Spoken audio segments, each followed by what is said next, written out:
good morning, good afternoon, good evening, however you're watching, wherever you're watching, however you're listening, where you're listening. It's the Bet Online Salute to Troy podcast. And as you guys can see, we got our guests back, my two favorite guys from the network. The network's Fred and Ethel, Amar Desai, Tahj Desai.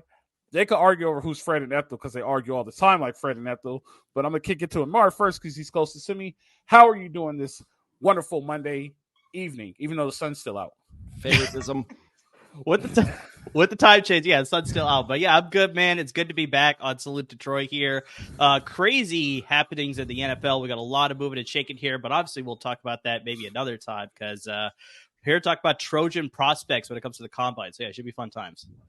And my buddy, the guy I give the most grief to all the time, my man. Hey, Joe Biden said he's going to give you a raise, so you should be happy. He's one of our proud teachers in the public school system. Okay. I appreciate you, Tad. I'm saying that I appreciate you. No. I've heard pay the teachers for 15 years now, and you want to know how many pay raises I've gotten? Zip.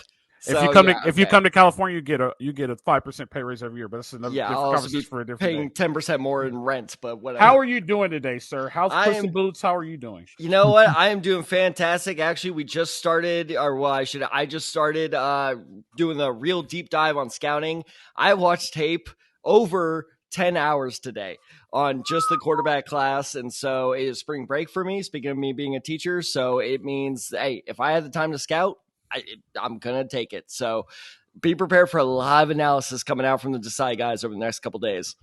If you guys haven't noticed, they also have beards, and you guys are honorary bearded bandits. We've been dubbed the bearded bandits by your fans. So I like welcome it. to the bearded bandits. I'll take it. And if you wanted to know, Jamal just shaved before the show, and he already has a 5 o'clock shadow. Speaking of Jamal, how are you doing today? Doing well, Coach. First of all, massive congratulations in order to you, Coach, before we jump into anything else. Proud Papa yet again. Coach Rowe, Papa Rowe, so happy for you and having another member of the LAFB family now with us. So, oh, God, there's another one? There's another one. So, Coach, congratulations and much love to you and your family. And, you can't top anything we say cannot top the last couple of days and week that you've had. So, congratulations to you. Thank you. I appreciate it. I'm part of the Grill Dad Club now, so we'll see how that goes. There you go. Welcome. Godspeed, my friend. I might have to talk to Ryan and see where he gets his pistol from for high school dating, so we'll be ready to go. Speaking of that, Ryan, how are you doing today? Look, he's shaking his head like, yep. Oh, yeah. No, what's up? Doing good. Busy day. Fun stuff with free agency with the NFL, but obviously talking college and prospects and drafts. But, yeah, congrats, Coach. Girl Dad, best thing in the world. So you've joined an elite club. So welcome to the elite brotherhood of girl dads. All I can imagine is Al, like that scene in Bad Boys 2 when he shows up to pick up the daughter for prom. Just like, how old are you? 18? Yeah. Man, you're at least 35. I think that was the G-rated version, Tad. There was true. an MF. I did that very much on purpose. Yeah. There you go. So the Desai guys were on last month, and we promised they'll come back. We had the combine. Like Taz said, he did hit more research, and they're better prepared now. What we're doing today is we're just going to talk about the combine guys who are considered the top prospects from USC in the draft. We're not going to talk about Caleb. We know about Caleb. We're not going to beat that dead horse. We're just going to have Marshawn Lloyd, Calen Bullock, Brenden Rice, Roland-Wallace, Tahj Washington, Jarrett Kingston, and Solomon Byrd. We're going to start with Marshawn Lloyd. I pulled up his scouting report, and a couple of positives about Marshawn Lloyd is he marries NFL caliber burst and adequate to contact, pop to fall forward. He has twitchy feet, uses his burst and free hands to swat away angle tackles around the corner, speed and shake to torment open field tacklers. His weaknesses are will miss an opportunity for splashy runs due to average vision. Running style was less intensive and urgent at USC than it was at South Carolina. Towards ACL, and here's the big one, lacks sand in his pants to protect his quarterback and blitz pickup, which is huge in the NFL. Pass it over to the side guys. What do you guys think about Marshawn Lloyd? Where do you guys see him going, and how was his combine? I can take this one. So, Marshawn Lloyd actually had probably one of the more successful position work out of all the running backs that I could probably say. Even Daniel Jeremiah during the broadcast, he said that this guy could be in contention to be the number one running back off the board. maybe that's a little bit higher praise than I would have put on Marshawn Lloyd. The guy's got immense talent. I think there's no questioning that. But yeah, like I said, going through the position drill specifically, he looked very smooth. Pass catching drills, he showed natural hands. He was able to cut up field pretty quickly as well, showed good footwork as well. Going through the infamous Deuce Staley drill that's now part of the combine, like he looked very quick feet there, able to get over the bags very nicely. Got that one cut as soon as the blocking pad was moved in whichever direction that you need to. So overall, like he looked very good in the position work. And I mean, just looking at the tape as well, I mean, you listed off a lot of great things there, Al, where it's just like, he's got a lot of things that I think a team could use at the next level. He's a smaller running back, but he's got a really good lower body. So it's like, very much like an MJD type of build where it's just like he can power over guys with that sort of, keeping your legs churning sort of thing. But he's also got that speed, that got that finesse that I think a lot of guys can like as far as like a potential home run that I know this personally watching USC run it up against San Jose State in week 0. So it's like I saw that firsthand. I mean, the guy's got a lot of talent for sure. I mean, I think you brought it up before, or you brought it up in that scouting report where it's like, I think just that blocking could use a little bit of work, a little bit of technique, but those are things that are easily coached up at the next level. As far as his draft stock, like I said, I think there's a lot of running backs at the top that I think there's still some question marks. I think there's some guys that sort of set themselves apart as far as being better in this group.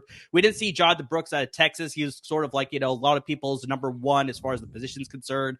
But guys like Braylon Allen, Trey Brenson, they showed really good work as well. So they may be towards the top. But Marshawn Lloyd may be one of those guys that goes on early day 3 that could end up being an absolute steal. Because you look at the running back for the Kansas City Chiefs, Isaiah Pacheco, he was drafted in the 7th round. You look at a guy like Elijah Mitchell, who was on the Super Bowl losing team, San Francisco. They drafted him in the 5th round. So it's like you can get a lot of good talent on day 3. And whoever drafts Marshawn Lloyd on day 3, he could have a chance to slip at the end of day 2. But I think with the skill set and just so much like, different running backs in this draft class. I mean, just unfortunately, we already know this running backs just get devalued as we go further into different years here as we go along here. I think he's probably going to be a top of the day 3 type of pick, but he's still going to be an instant contributor to any team that drafts him. When you said MJD, we saw a big grin from one of our fellow colleagues because he had MJD.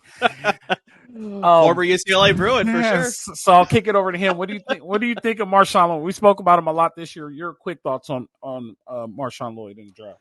Coach, I think he's one of the top 10 sleepers of the whole draft. I think that Marshawn Lloyd is the most talented back that USC has had since Reggie Bush and Lendale White. He's the most talented running back in terms of raw ability that USC's had in the last 15 years. When you talk about his ability to cut, his quick feet, the burst to the 2nd level, to the 3rd level, his hands were super underrated part of his game. He's a very, very explosive weapon out of the backfield as a pass catcher. And I think the only knock from a vision standpoint is not seeing the hole right away when he got the ball. But when he actually got the ball and tried to find holes, find creases, his cutback ability, his versatility was absolutely significant. This is going to be an absolute steal. I agree with Umar that the blocking element is something that you can teach at the next level, but between his size, his speed, his burst, his ability to catch the ball out of the backfield, this is somebody that if you take a chance on him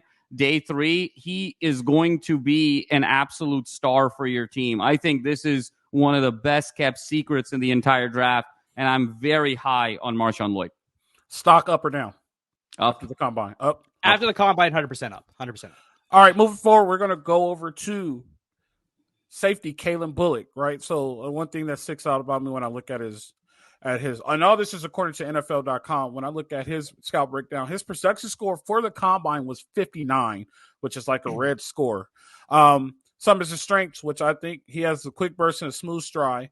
He's a ball hawk, and he plays well with range. His weaknesses is he could be manipulated due to jumping routes, which is not good in the NFL. He has very bad efforts, guilty of poor pursuit angles and misfit runs. And here's one of the ones that everybody talks about. Fails to wrap and finish ball carries and is last in the line of defense, and runners can push through him for additional yards. So that's Calen Bullock. Desai Guys, what do you guys have about Calen Bullock? Same thing, stock up and down at the end. I can take this one as well.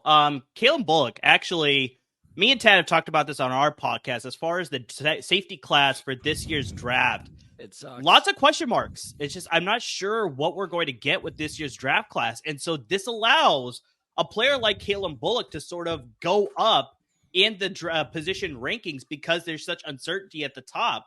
And it's like you thought guys like, Cameron Kitchens out of Miami would have a good combine. He did not. You got guys like Tyler Newman out of Minnesota. He looked all right. He looked pretty good. I'd probably say he's still number one as far as position rankings. But then you got a guy like Calen Bullock, once again, in the position drills. He looked very smooth through a lot of the drills. Unfortunately, Al, like you're sort of saying, you can't see the wrap-up technique at the combine. They haven't figured out anything like that as far as how they can show that. That's where you have to go back to the tape. So, yeah, you do see a lot of missed connections there. But the ball hawk mentality, that is something, especially in a pass-first league. You want guys who can either force those interceptions or deflections to really prevent offenses from moving down the ball field with big chunk gains or converting crucial downs like that. So that's an element that can instantly help a defense as far as what they're looking for as safety. I'm also putting it here, and obviously you guys can tell me if you guys think differently, but I think that you can also play the slot corner if you got a team that's already got some good safeties. You can rotate them at either position, but I mean, yeah, obviously you got Al, you're already shaking your head, so maybe that's not the best idea, but based on what I saw, I think I could possibly see that conversion there, depending on where he lands on the right team. He is a little bit undersized for the safety position, but I think at the next level, you obviously go to the weight room, you build up, you bulk up. I think that should be no issue for him to sort of become a little bit more of like a physical presence. So then even if you're missing those technique tackles, maybe just your pure size can knock over some of the smaller players that you're covering as far as slot corners, maybe some smaller ball carriers as well. Really good in the recognition. I know he's not able to wrap up the tackles, but from what I saw on tape, he's able to recognize that a rub is coming his way. He's able to identify where the ball carrier is and detect that it's like, okay, this is a play that I need to stop. The technique will obviously come with time, but just overall, like I said, in a position class where there's lots of just question marks as far as where you're ranking guys from 1 to 5, 1 to 10, whatever have you, Calen Bullock impressed me enough during the position drills where I 100% say his stock is up as well. And I think he probably sets himself up with such a good combine drill work at the combine. And that if he follows it up with a very good pro day happening on March 20th, coming around right around the corner, he could definitely ascend himself to be potentially a top 5 safety in this year's draft class. Yeah, so I'll take this one, Calen Bullock, because we played in the same defensive backfield at one time in my life. Oh, there you go. I had to throw that in there, but a little bit of look at me, Louie there. the thing about Calen Bullock is his ball hawkingness becomes a gift and a curse, right? Because he's jumping at the ball. So if he thinks like the route's about to break, he goes and jumping. It's a double move. Next thing you know, it's over his head. That will be his downfall if he's a slot corner. Very aggressive. I don't see anything wrong with the aggressiveness. Now, in today's game, some defenses do it. He can still be a strong safety to where he could get help from over the top, and he could become kind of like that slot corner where he's more zone and he doesn't have to play a lot of man. But then again, he's a gift and a curse. He doesn't really do well at tackling. So when it's time for him to play in the box, he can't play in the box. So this is a guy that you're like, oh, man, he's so good here, but he's not good there. He's so good here, but he's not good there. So I don't really look at Pro Day because Pro Day is kind of sham. You see guys who go to the combine and run like a 5 flat, and they go to Pro Day and run a 4.68. So but I'm interested to see how he does when he goes on his visits, because he's going to run another 40 on his visit. He's going to do some more drills, have more interviews. So I'm interested to see how he does on his visits and where he falls. So I think his stock right now is kind of staying level. It might have went up because it's so bad. The safety class is so bad, but yeah. In reality, like he's kind of like at the same spot. I think his visits will jump him. It can either hurt him or help him a lot. You know I have one more question, not for either Al or Murr, but Ryan, the big boss man, out of these two prospects, because I think you could argue like these are USC's top prospects other than Caleb Williams, of course, going into this year's draft, which one do you like more? Oh, that is a good question. Yeah. I think both are. Yeah. I feel like Marshawn Lloyd probably has a much lower floor. I think he'll be successful right out the gate. And as Jamal said, super talented, all the stuff you guys talked about. I think they both have equal ceilings. So I think Calen Bullock has a lot of potential, a lot of talent that I like, but he has a much lower floor, I think, depending on situation, depending on, if the college coaching that obviously was not good as USC defense, if that haunts him in the NFL or he's able to get past that. But I think he certainly has a high ceiling and a guy that, reminds me a lot of coming out of college. I'm not saying necessarily the peak, but Justin Simmons, who was taken in the 3rd round, similar size at 6'2", 6'3". Simmons was a real tweener when he came out of college, under 200. He's now at like 205, so put on some weight. But it was just kind of a free safety center fielder that I think is what Calen Bullock is best at. So I guess to answer your question, Marshawn Lloyd's probably who I like more because there's a lot more confidence of like he's going to be great. But Calen Bullock, I think he has an equally high ceiling if he's in, gets the right coaching in the right situation and can reach that potential. Don't get too comfortable, Ryan, because I want you to rebuttal the Desai Guys on the next person we're going to talk about. Well, not rebuttal, but I want to hear his comments on the next one that we're talking about. So the next guy is Jerry's son, Brenden Rice, right? So Brenden Rice he ran a time I thought he was going to run, right? So you look at his strengths. Now, when I look at his strengths, I'm like, wow, okay, touchdown maker. Bringing in a score every 5.2 catches during his career. I didn't know he had that many explosive plays. That's like, you know what I mean? He does a good job setting up corners when breaking off short routes, shows the ability to make route cuts, sharper angles on the move, outworks and outreaches the competition on 50-50 balls. Those are his strengths. His weaknesses are his feet work is slow. His drive phase get a little choppy. So when he breaks out of routes, he's doing more chops than normal. Needs to consistently play fast as he will test. And has trouble gaining and maintaining separation underneath. We heard that all year from a guy. But I want the Desai Guys to talk about it. And Ryan, let us know your comments on Brenden Rice. So real quick, this was a MERS player to scout, but I had to talk about this because last time we were on the show, one of your commenters came after. He didn't name me by name, but he was just like, how can you say Rice is small? He's 6'2" or 6'3" or whatever. I'm like, I said he plays small. He plays smaller than he is. They were just very ready. That was the only thing I got, like chased after because I was so scared of your audience. When somebody was like, they actually comment on like ours. And I was like, they do. Welcome to, and I got very, very scared there for a second. Welcome to the Lion's Den, Tahj. Yeah. You better be ready, my like friend. I said, I walked in there. I hope dinner was good because you're going to need it. So no, I just had to say that is I know he's not small, but kind of the speaking of his difficulty or his frustrations with creating space. That's what I mean by he plays smaller than he is. Like he should not play like a slot receiver, yet for some reason he does. But Amir, I'll let you take it away from here. Yeah, I think the other reason that we were worried the commenters were going to come after you was scared. because you kept saying his name wrong. You kept calling him Brandon. You kept calling him Brenden. It was just so bad. That it wasn't even a bit. You can't either. do that. It wasn't a bit like we do in ours. That was truly like I just could not. Yeah, get it right. I was like, you need to stop that, otherwise you will get absolutely roasted here. So yeah, especially not Jerry's boy. No, that's what had me the most worried. I was like, Jerry Rice is going to be coming after exactly. me. But Amir, go ahead. What do you think about Brenden Rice? Yeah, actually, no. Speaking of Jerry Rice, he was on hand to watch his son at the combine. I think he was part of the like NFL Plus coverage or whatever, where they have their players only or whatever. But Rice actually looked pretty good. Al, I know you sort of brought up the fact that he's sort of a little bit choppy as far as his breakdown when he's going in and out of routes. But there's one route where they did, and they were specifically mentioning this on the broadcast as well. There was a comeback route, a curl route. And right after they get to the cone, they have to break down. They come back to the quarterback and they make the catch and they run a field, right? So one of the things that they brought up was just like, they need to see like what happens at that breakdown. Are they making a lot of noise? Like obviously the sounds are picking up as far as their feet when they're stamping to come around that cone to come back on a curl. So if you're a little bit quieter, that is not going to alert the defender. That's like, okay, this guy's ready to make a move, either going in or coming back to the ball.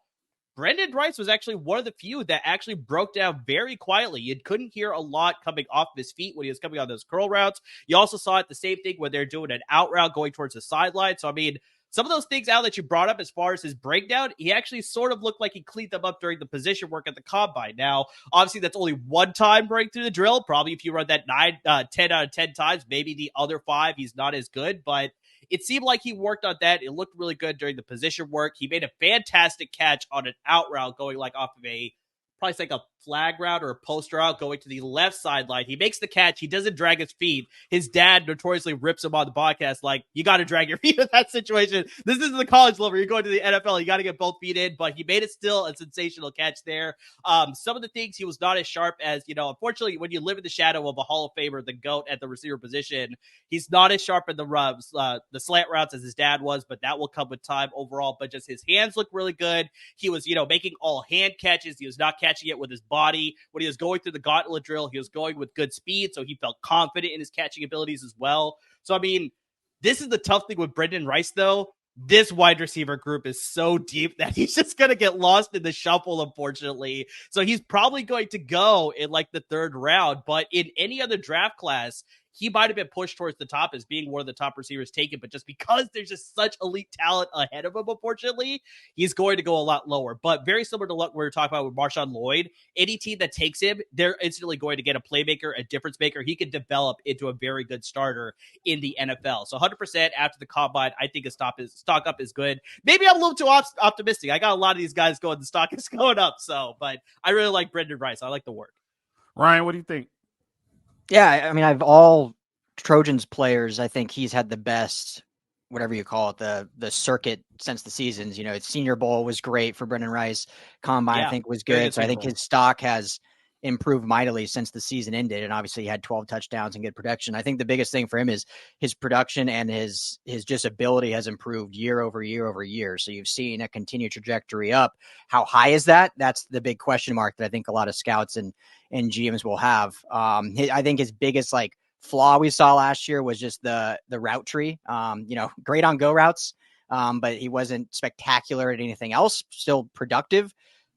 So he's a guy like that can continue to improve and continue to get better. Obviously has the pedigree that everyone's talked about. So, I like that third round, 4th round. I love him for the Rams because the Rams need an outside guy. He's a true outside receiver. Rams have plenty of slot guys. They need an outside guy, and I think he could fill that void. So if we're sticking it with LA, Brenden Rice in the 3rd of the Rams, I think would be a great fit. I got you. So this, he was about to say something, Jamal. Go ahead. No, I would just add, to me, he's someone that is a little bit lower on my list just because he doesn't do anything elite. And, when you talk about it's not super elite speed, it's not elite route running, it's not elite separation, and even the hands, he had a history of drops earlier in his career that it feels like he's corrected, but there's a consistency issue there. Fred, the person I think of is Tyler Vaughns. He's Tyler Vaughns 2.0. He does everything kind of okay, but nothing elite. And I just don't know if there's room for that in the NFL. And that's a glowing recommendation right there. So the next person we're going to talk about, I personally think he has a very bad team behind him for him to go to the combine as a corner and not make this change. He's an NFL safety. He'll be a very good NFL safety. He'll be a very good down in the box NFL safety. For him to go into the draft as a corner, it's not going to be what he expects. I'm talking Christian Roland-Wallace. So listen to all his strengths and then listen to his weaknesses, and you'll be like, oh, safety. Even though I'm putting it in your mind, you could think about it right after. Difficult to find a quarterback with more starting experience. That's cool. Trust his technique and transitioning on double moves and routes. Has size and tackle strengths to finish job when he's in position. Plays with healthy blend of patience and decisiveness staying in phase. His weaknesses can be a step slow triggering the ball, gets turned around. And it also says tight hips diminish change of direction, quickness, and space. Missteps and losings contain positioning on run plays, which I think can be fixed. Desai Guys, what do you think? Oh, shit. Am I up? Okay. All right. It's my turn now. Okay. Hey, Ted, welcome to the party, buddy. Sorry. It was a bit of a break there. My bad. Oh, my goodness. So let's talk about Wallace here. Thank you for stealing the last 3 of my bullet points, by the way.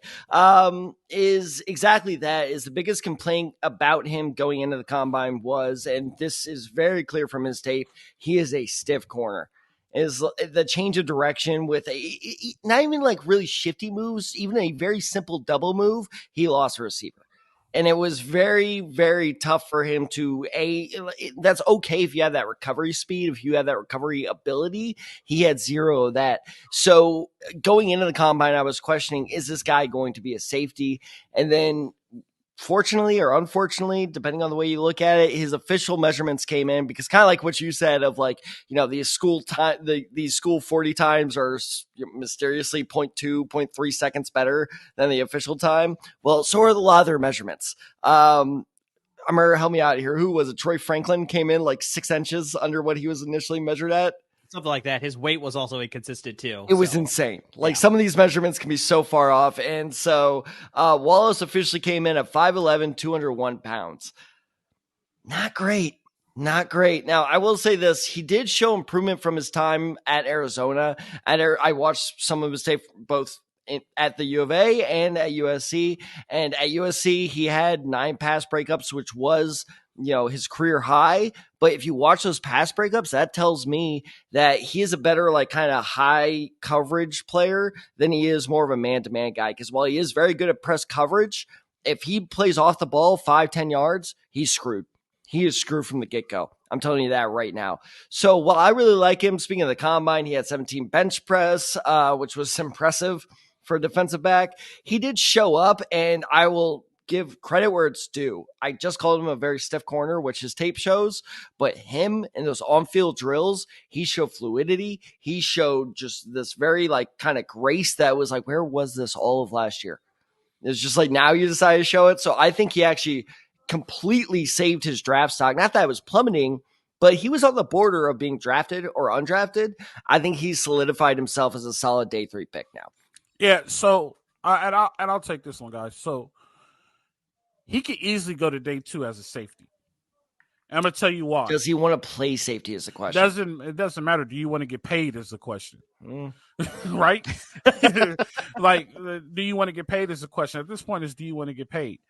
He could play free safety and strong safety in the NFL. Free safety. He could also play slot corner in the NFL because he has help behind him, right? He's the most valuable guy on that field because he reminds me of Barron, who was on the Rams, who could play linebacker and safety, right? Like, he has a big body, can make tackles. He has the body to do it. You were saying he looks real fluid. Yeah, everybody looks fluid when there's no receiver running at you and there's no pressure, right? So he goes and say, you know what? In the NFL, I think I'm a safety. All of a sudden, he becomes a Friday guy. You know what I mean? Like, wait, we could use this guy. We could use him anywhere. He's getting bad advice from whoever's telling him his advice. I don't know if they are or not. They did tell him not to run, which was smart because he was going to run like a 4.6. You know what I mean? Like, they did tell him not to run, but he needs to play safety in the NFL. He plays safety in the NFL. All of a sudden, he becomes one of the best safeties in the NFL instantly overnight because of his value and all the things that he can do. 100%. My last note on him is this is a safety, not a corner. That's literally my last note on this player. And they brought that up on the broadcast as well. Daniel Jeremiah specifically said, yeah, this guy is better suited as a safety. So, yeah, I don't doubt that they'll probably make that transition for sure.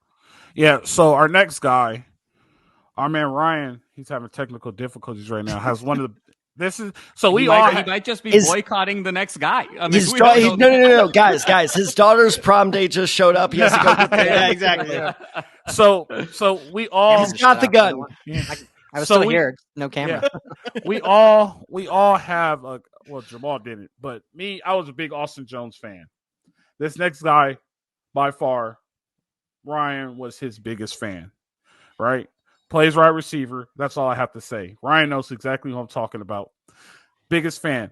Tahj Washington, right? His strengths, tremendous toughness, work in danger, changes speeds on routes, willing to stick his nose in and get after a run blocker, explosive punt returner with talent as gunner. His weaknesses, to me, are BS. Short arms, small hands. I don't think he's average quickness. I think he has really good quickness. I don't think he's like elite, but he has like the Steve Smith quickness. Like, it doesn't look fast, but it's quicker than you think. Below average explosive to race past press. Big coverage can overtake him on downfield throws, but that's not what he is. He's not an over the top guy, so that's a pointless stat. Tahj Washington, Desai Guys, go ahead and take over. No, I'm with you. For your audience that was watching me, I was reacting while you were reading all. I don't know where the hell you found those weaknesses. That person needs to lose their job because they had to find something. There's nothing. That's you can insane. Find well, first off, the whole small arms, small hands thing. Yes, that is technically true. It doesn't matter. Exactly like what you say. It's all about how they play. Lack of explosiveness, lack of quickness. That's his whole game. Is like he's a really quick little like shifty slot guy. That's his entire gig. Without that, he's screwed. So I don't know why that's a weakness, but I also will say this. It seems like I'm coming out of the gate swinging for this guy. I don't like him. I'm sorry. I'm sorry. I know your audience is coming after me. Oh, I know. I know. Look. Why? We need to know why. You can't just say, I don't like him. Why. I will get into really. I was just going to up and leave right after this. But you got to give us the Nancy Kerrigan why. Why? Exactly. Chad, why? Look, you see Ryan right now? Ryan is ready for this because this is Ryan's guy. I'm not saying he's bad. I'm just saying he's okay. All right. Yeah, he's there. He is Kadarius Toney 2.0. Which is no, don't give me. Come on, he is a good athlete that you need to account for when he's on the field. But in terms of can he do anything super special? Nah, his route running is nothing like incredible. He's no like Danny Amendola, Wes Welker type slot receiver where it's like, oh, this guy can find open space. He's fast enough to find that space, but he doesn't do much with it. And on top of all that, you look at how he did in this week's combine. I'm not going to call him a loser, but he definitely didn't help his case at all. He finished with a 35-inch vertical, which was 28th among receivers. He finished at 10-2 in the broad jump, which was 24th among receivers. And I don't know who is helping these USC prospects make their calls when it comes to combine, but he also did not run the 40, which was very surprising because it feels like that's really where he could have made a name for himself. I think he would have finished as a 4.4, potentially 4.3 guy, but for whatever reason, he chose not to. So he's going to get drafted, but he did nothing to help his stock. He did nothing to really hurt his stock either. It was a very kind of a letdown performance as someone who could have catapulted himself into like later on day 2 talk. But overall, he's a pretty solid slot receiver in my eyes. Mr. Dairut, the floor is yours. God help me. No, I mean, Please don't fire me. No, I have no problem with anything you said, and it's funny you weren't glowing, but still said a solid slot receiver, which I think is kind of receiver. Exactly. People can say positive things, people can say negative things, but I think everyone sees him as a good slot receiver. So it just depends how high you think his ceiling is. I personally think he's a tremendous route runner. I think that's probably the strongest part of his game. I think his reliability is something that is going to be viewed as very highly among scouts, a guy that, in this offense was leaned on big third down plays. Obviously had some explosive plays as well, as you alluded to, Tad, but when push came to shove, like he was one of Caleb's favorite targets, in crunch times in certain situations. So I think that's looked upon. Mentioned it with Brenden Rice, but a guy also that improved year over year. His final year was his first year with over 1,000 yards receiving. And then I think the off the field stuff or the behind the scenes stuff is what's really going to be glowing for him. The leadership, the work ethic, what he puts in, off camera, what you see and how his teammates talk about him. I mean, that's a guy that you want to draft, that you can improve because of his kind of moldability and what he's given. So I think he has huge upside. I don't like comping him to this guy, but reminds me in terms of just where he'll probably get drafted to an Amon-Ra St. Brown. Not saying he's the same player, but a guy that could go 4th or 5th and then could end up being a team's really, really good receiver. I'm not saying he's going to have the same trajectory as Amon-Ra, but a guy that I think will surprise a lot of people because he has that ability to be a really, really good slot guy. And we know in the NFL how important the slot receivers are. So, I think he probably right now feels like he's at 4th or 5th round guy, but I just think he'll surprise a lot of people, year 1 and 2. So love Tahj Washington. Steve Smith is his comparison. Yep. Steve Smith is his comparison. Carolina Steve Smith? No. USC Giants. The USC Steve Smith, not Utah Steve Smith. Yeah, That's USC. closer. Still not perfect, but definitely closer than the other one. Because I was like, you just said he wasn't over the top. Tahj wins. You go right after me, Jamal. Tahj wins the game within the game like Steve Smith did. And everybody thinks the same thing. He's not that good, blah, blah, blah. Next thing you know, he's shaking open, running for a touchdown. He's shaking over, making a big play. Tahj is a very good chess piece in your offense that could get you the big play when you need it. Go ahead, Jamal. Coach, I completely agree. Tahj Washington does 3 things that are going to be incredibly valuable at the next level. Ryan alluded to number 1. He's a pure slot guy that's twitchy and knows how to get open. That is today's NFL. The second thing that makes him so unique is that he's a slot guy with top end speed. So you can go double move with him. You can do all kinds of variations in terms of the route tree that you can't necessarily with traditional slot guys. That makes him very unique. And the third element that I think is probably the most valuable part of his game that hasn't been discussed yet is he was far and away USC's best blocker all season. And so when you get him in those rub route situations, you can even get him blocking in terms of screen passes, straight runs, the value there is absolutely significant moving forward. I think he and Marshawn Lloyd, to me, are the two hidden gems of this class from a USC perspective, and I think the sky's the limit. I said this on on a couple shows ago. It would not surprise me one bit if 10 years from now we are sitting here and saying Tahj Washington had a better pro career than Caleb Williams. And so that would not surprise me at all. Steve Smith had a much better pro career than Matt Leinart. How many people thought that? That's a good point. In the draft of 2006? And I think history could very well repeat itself here. Yep. And let me tell you, someone who watched so much Caleb Williams today, that would not surprise me. I watched so much of him.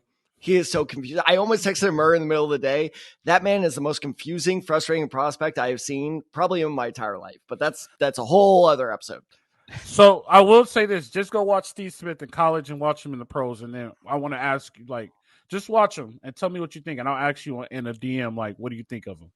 I'm just glad he revitalized his career in Baltimore. No. Steve Smith. Oh, all right. Next, we're moving on. The only thing I got out of that is that Coach Rose is going to be sliding in your DMs, Tad. So get ready. It's going down in the DMs. Does it? Hey, so next we're moving on to Jarrett Kingston, offensive lineman. I believe he was a guard, right, Ryan? Guard. Yeah, yep. Guard. Yeah, He was a guard. His strengths is he protects excellent posture with punch-ready hands. Pass slides are quick to measure with feet low to the ground. Uses grip strength. Has athleticism to make outside zone blocks on the first and second level. That's a big deal in the NFL. Weaknesses. Can't win one-on-one battles. Short arms will get him in long arm displays. Lacks change of direction to cut off cross-face rush containers, which is confusing me. How can he change direction and go cut block outside zone, but he can't do it in pass blocking? That's weird, but neither here nor there. Desai Guys, take it over, Jarrett Kingston. You want to use the word weird? Perfect to describe him, because this is a guy I was cheering for going into Combine Day, because I watched his tape and I fell in love with him. And then about 4 players later, I was like, uh-oh. Because it's very, very odd. So he came in at 6'4", 306 pounds. He does not play like that. He plays at least 20, 30, 40 pounds lighter than that, where I will tell you exactly why they had that of how can you do this one thing in run blocking very well, but this other thing in pass blocking not well? It's because he's such a freak athlete. He's super aggressive. And that's why I love our offensive lineman, right? Problem is he just doesn't look or play like he's 300 pounds. He gets kind of tossed around in these one-on-one situations. He doesn't have that, core strength to really be that dominating guard you want. And that is why if he has help, if he's in a double team, 100%, this guy could be an amazing, guard, especially a pulling guard on, sweep plays. I mean, he'll run as fast as a running back in some situations. But in terms of, do I trust this guy in a one-on-one situation against, Aaron Donald, I almost said RIP. He's not dead. He's just retired in peace. Retired in peace. Fletcher Cox. Do I trust him one-on-one against those guys? Absolutely not. But here's the weird thing is, you asked me, and you haven't, but who's the biggest USC winner from the Combine? It's this guy. It's Kingston. Because he had 5-second 5:02, so let's just call it 5 flat 40, which was, give me 1 second, which was 9th among offensive linemen. He had 32 bench reps of 225, which was 2nd among offensive linemen. And like I said, strength was a big concern. So him coming in ranking as 2nd among offensive linemen, that is a category we were really looking out for. He looked really good in all drills. He was one of the few Trojans who actually ran all the drills, which also looks great in my book. And on top of all of this, he also ran a 20-second 3-cone drill. Sorry, I'm mixing up my drills here. A 20-second 3-cone drill, if I have that right, which was 12th. And then he also ranked 5th in the 20-yard shuttle drill. So bottom line being is he killed it in every single drill he ran, which Amir and I talked about this on our podcast. We did not criticize any of the big time players, Marvin Harrison Jr., Caleb Williams, Bo Nix actually threw, but any of the players who decided to sit out, we actually said we get it. Why would you run those drills? You don't need to. This is where it comes into play, where I think, again, kind of talking back to what I was saying about Wallace, this is a guy who was day 3 borderline undrafted, now he has solidified himself as a draftable offensive lineman. He is going to need some work for sure. But man, if I get this guy, if the Colts draft this guy as Quentin Nelson's replacement 3 or 4 years down the road, I will be more than happy. This is what I want all you guys to do. I want you guys to go to Underdog Fantasy, download the app, put in USC LAFB. I know where this is going. And put over or under on all of Taz's picks.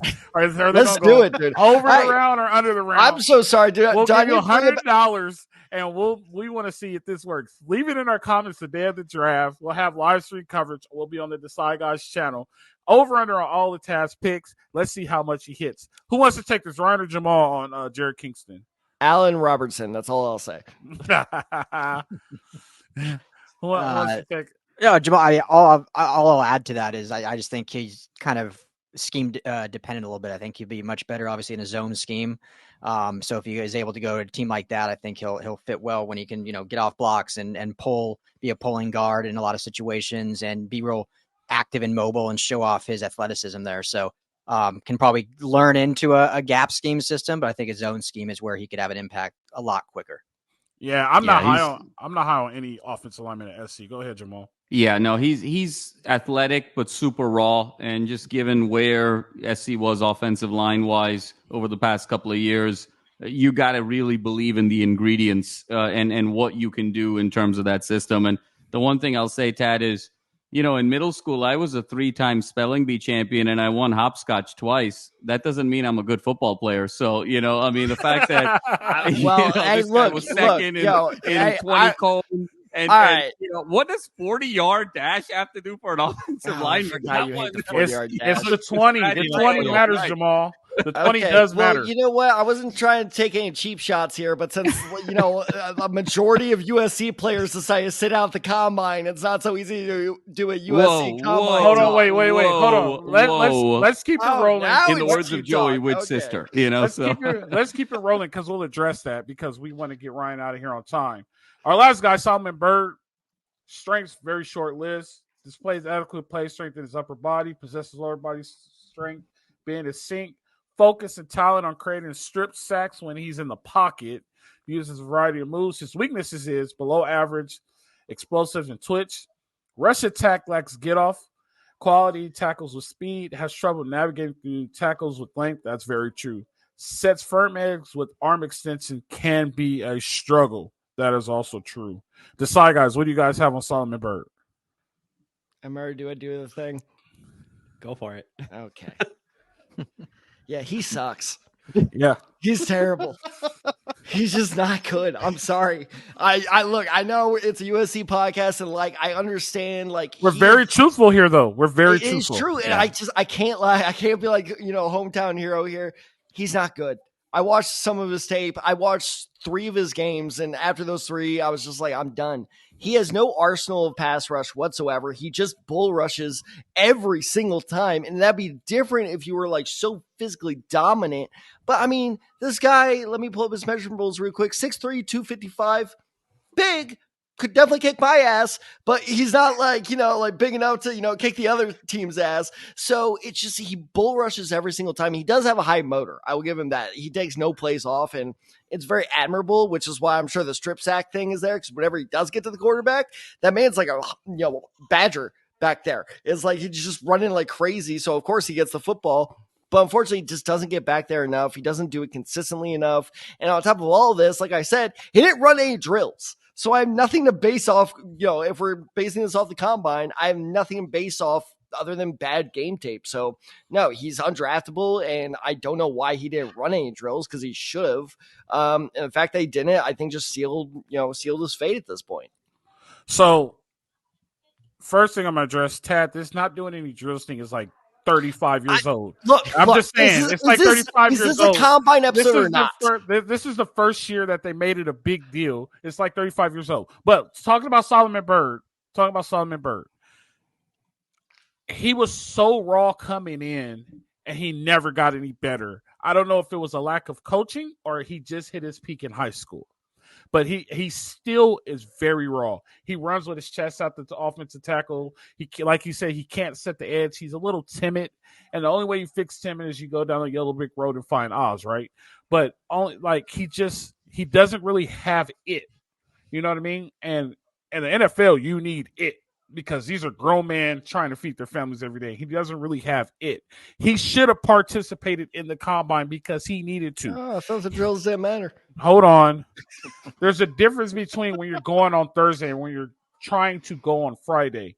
He needed to impress 32 teams. Caleb Williams doesn't need to impress 32 teams, right? But Solomon Byrd right now is probably on everybody's board, and he needed to show why. And the favoritism at SC is not going to help him. He might not even get invited to a complex for an interview for a team that's interested in him. That was a bad decision on him because he just doesn't have it. He's not exciting.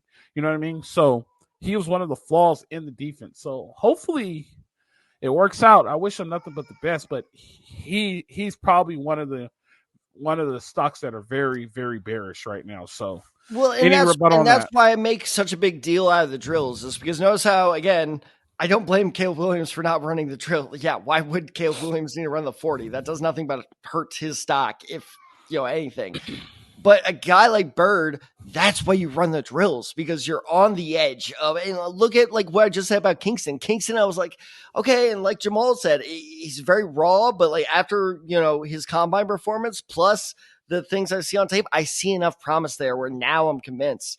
It's you go that extra mile to push that one scout to really start pushing for you. And by not running any drills, I had nothing more to base you off of than your shitty tape. So it's just like, I don't know where he goes from here. And honest to God, I thought where you going with that, where he doesn't get invited to a single complex. I thought you were about to say USC doesn't invite him to his own pro day, because why would they? Wow. Well, I will say this. I wish nothing but the best for all these kids. I enjoy having you guys on. The next time we get together it's like our prom, right? It'll be our big prom day. Oh, God. Give me the date. April what? Oh, God. April 25th, is it? I'm on it. The draft, yeah, April 25th. April 25th. Sounds right. Man, you're a teacher, huh? Hence why hey, Tad seems like he's a drill and kill teacher, with his combine takes. Tad's the guy where it's like, listen, I want 77 math problems by tomorrow, otherwise, you're getting detention. And don't look in the back of the book. Absolutely. State test is on April 9th. After that, I could give a shit. There you go. There's your public education, everybody. The future of higher education, ladies and gentlemen. So April 25th is our next day. That'll be our big prom. We'll be on the Desai Guys channel. I will be there. Ryan, Jamal, you guys are going to be there? The Desai Guys will have us. We will be honored to attend. Yeah, lots of guests will be coming by for sure. Definitely. It's always the draft show might be my second favorite show. We have so much fun at the draft show. Last year I was at my son's game, remember, in the right field. Oh no, I remember. That was a good time. So, I definitely appreciate you guys for coming. Let them know what you guys are working on. Tell them your channel, tell them your handle, so we could direct them your way and they can come check you out and show the network some love. Yeah, I would do this, but that's a Murr's job. But Murr, take it away. For sure. So yeah, we're going to be giving our free agency fantasy take after, the last couple of days sort of process here. So look for that later in the week. You can find us at the Desai Guys on Instagram and as well as Twitter. You got me at UpTheSide23. You got Tad Desai94. And yeah, right after we do our fantasy free agency take, we'll be going heavy into position rankings for all these draft guys. So I mean, you need draft content. Me and Tad got you covered. Definitely. Ryan, Jamal, we do what we do. We love being here. Real quick, can we give them, because I saw something today. I thought it was really, really stupid. ESPN gave the Eagles a B- for their free agency pickup. You guys like it or love it? Just give them a cliffhanger. Don't give them too much because they got to watch on your show. Give them a clip. You like it or love it? Don't tell them why. Oh man, the Eagles. I like it, to be honest with you. It is you better like than it? If I had to all give I need is like it or love it. If I had to give it a grade, it's better than most of my students do.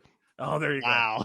Wow. Below B- still. Sounds like Tad students don't really cross 70 very often. So hey, he grades on a bell curve, so they're always on the right side of the bell curve anyway. Do. It gets ridiculous. But no, in all seriousness, I thought that honestly, if you want to know my take without take, one of, if not the best signing of the day. There you go. But go get all your analysis and everything from the Desai Guys on their channel. They're part of the lovely LAFB network. That's Fred and Ethel. You should hear these guys argue. It's crazy in the chats. Who's Fred and who's Ethel? I will let them figure that out. Let's be real. I'm Ethel. That's the important question. Yeah, I'm Ethel. I appreciate you guys for coming on again. Ryan, Jamal, we can put another one in the books. Hey, it's so fun. How about we do it again on Thursday this time? I promise you I won't be in the labor and delivery unit. Promise you. Scout Honor. Excuse. It was a good excuse. Yeah, definitely. I appreciate you guys, fans, for watching. This has been the Salute to Troy Bet. This has been the Bet Online Salute to Troy podcast. You guys know how it goes. Live free, fight on.